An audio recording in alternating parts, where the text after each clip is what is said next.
We shot out in nature so much for this film, which means how do you deal with the changing light? How do you deal with adverse weather conditions?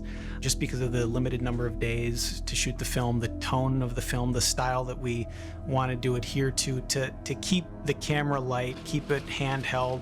And I think that this allowed us to kind of be a fleet-footed production. We approached the film in this rough, raw, a little bit more handheld kind of vibe. We changed the shutter angle to create a slightly more visceral or uneasy effect. And a lot of that was just to create the sort of uneasiness of these young people who are going out into this area. You know what? Why don't you guys just head back to the trail. I'll meet you guys up there. There's that.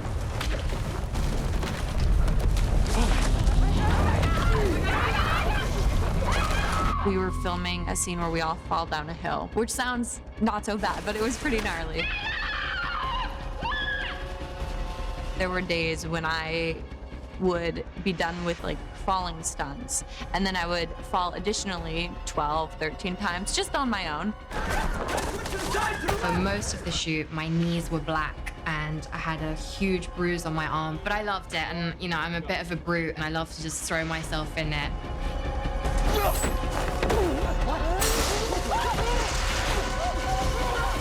There was one point where they tied me to a rope and dragged me along the mud into a hole.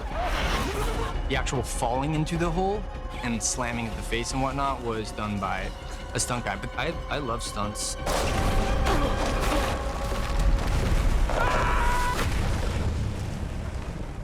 My most memorable scene had to be Gary getting crushed, because it kicks off the horror aspect to things.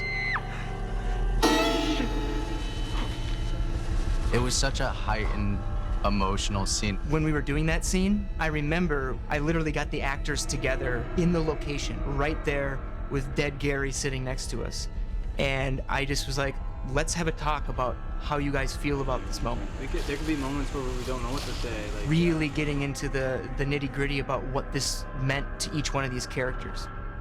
And we talked about it for almost an hour. Our AD, Doug, was freaking out, which I get. Like, only had 26 days to shoot.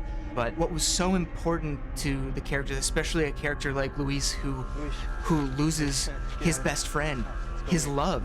No! No! Do not fucking touch me! Adrian really just let it loose, and he was really, I think, freaking out, and we were all really trying to handle the situation. That scene was intense, and luckily I had such an amazing cast to lean on and be able to express these huge emotions. This is my fault. It goddamn is. It was literally about, in these moments, allowing our actors to convey that emotion, and they had to feel it. It grounds our world. So many times we see horror movies where people get picked off and they get killed, and our characters move on to the next stage in the movie, and those characters are forgotten. But Gary's death haunts us throughout the entire film. Eat shit. Don't talk to you later. Is he dead? The audience is going to go in thinking this is a story about a group of individuals that go up on this mountain and they're going to run across a bunch of cannibalistic serial killers. And I completely wanted to invert that. I really wanted to play it. Who are the monsters? We come into this film thinking our heroes are great. They're liberals, they're from the city, they come in contact with these people from a small town. They assume that they're bigoted and prejudiced, but then we find out that maybe they have a lot of prejudice against people that they don't even know. You just killed someone. They were going to kill me, okay? Look at him. He's a fucking animal. He's right, listen. And that can get you into very dangerous situations.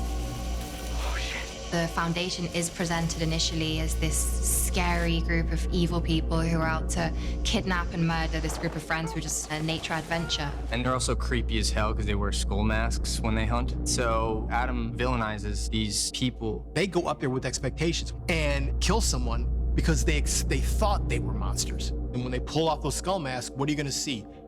They are human beings. We start to question, wait, are these the good guys? They just kind of caused all this, right?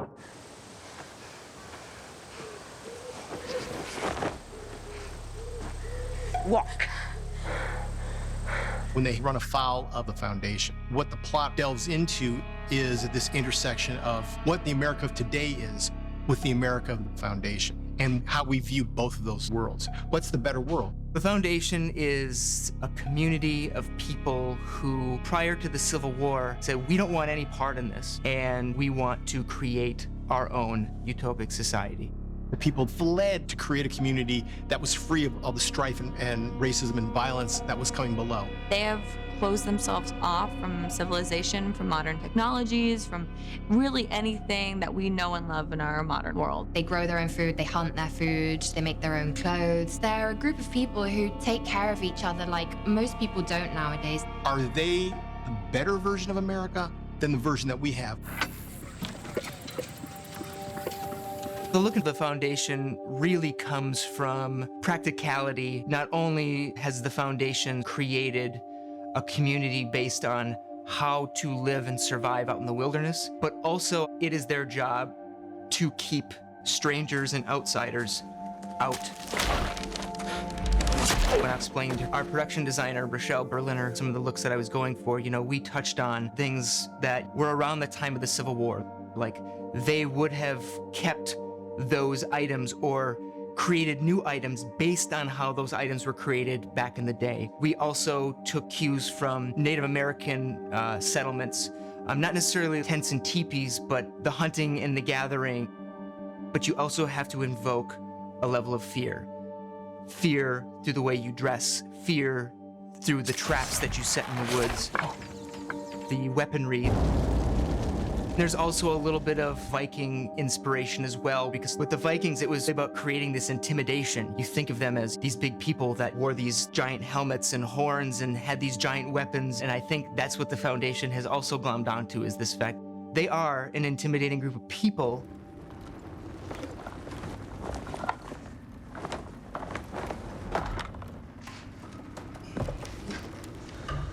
Oh, God. This is court. You're on trial. Trial? For what? Murder. Going into Wrong Turn, I'm looking for what makes this the horror film, because that's why people are gonna go see this. And immediately, I was able to see something that I did not expect from this, which was, you have movies like Friday the 13th where you do drugs, you have sex, you do bad things, you get killed by Jason, right? In this one, there was a different sort of horror motivation, which was, you wanna judge people, you wanna stereotype people, that's what's gonna get you killed. No, Adam feared for his life. He killed this man in self-defense. Why did you think this? What proof did you have? Had you met any of our people? Had we caused you any harm? And to me, that was this, whoa, that's super cool. And I thought that that was super relevant to where we are now. And in this case, for the Foundation, they get judged in a very, very brutal court of law. The rest of you are guilty for bearing false witness. The sentence is darkness. No, please. Venable is the head of the Foundation. He is the descendant of white Americans and black Americans and all kinds of people, freed slaves, and Venable will do absolutely what's necessary without flinching. If you kill one of ours, we kill many of yours. The first time we meet him, he walks into the cave and he has this incredible presence and he seems to be a natural leader. I wanted to surprise the audience with someone who looks completely relatable and normal, and yet at the same time very focused. This family is owed retribution. How was Samuel murdered? Say the words. How was Samuel murdered? Venable was a character that I think could have been tackled in a lot of different ways. But what I loved about Bill was he not only brought a force, but he brought a gentleness. There's this almost suaveness. Bill Sage has this calm power. He's done lots of theater as well, so he has this incredible voice. He's relatable, but he's also very terrifying. With this. So many of these movies, people will make choices that they don't have to pay for. No, I want to hear choices and actions have repercussions, and now these characters have to face those repercussions. John Venable is a man with principles. What's right is right, what's wrong is wrong. No, don't do this. Don't do this. Please. Barbaric. We can get you money. Barbaric? You tell me. Whose world is more barbaric? We get to this huge turning point in the movie where Adam is going to pay for his sins. And that's where that violence needs to be the most harsh. No! And that's where you realize there's no turning back from this. You just think, okay, this is the crazy part of the film. Things are gonna get better. But then Luis gets sentenced to darkness. Which is just so brutal. And you're just like, oh my gosh, what is happening? What I was going for with that image is the idea that, are we in our current society blind? Have we blinded ourselves to each other's needs and about what we need as a society? And I think that's what Venable says, people from down below move in darkness. It just like pushes Jen to go into that moment of being, I need to figure out what to do. Listen to me. You're making a mistake. You're wasting valuable resources. What are we wasting? Us. You have us. Use us. This moment is so crucial where we really see her take the lead. I think she discovers that she has this incredible strength she didn't know she possessed. I really love how she has this incredible evolution and growth throughout the film, culminating in her saving herself and not being saved by, say, a male character. I've had no wife for a year. She steps into a situation she has to handle through her wits to survive. And it's a great, strong female protagonist and with a formidable antagonist. What I love about that reversal is that it almost changes Venable. Even though she's captured by the Foundation, she makes him hers. She has a hold on him. His Achilles heel is that he's vulnerable to falling in love, and that's what happens here. Jen has to learn to survive, and that's what's so beautiful about this script and this story is that she gets to learn from what is supposed to be the bad guy, and it makes her who she is at the end. You ever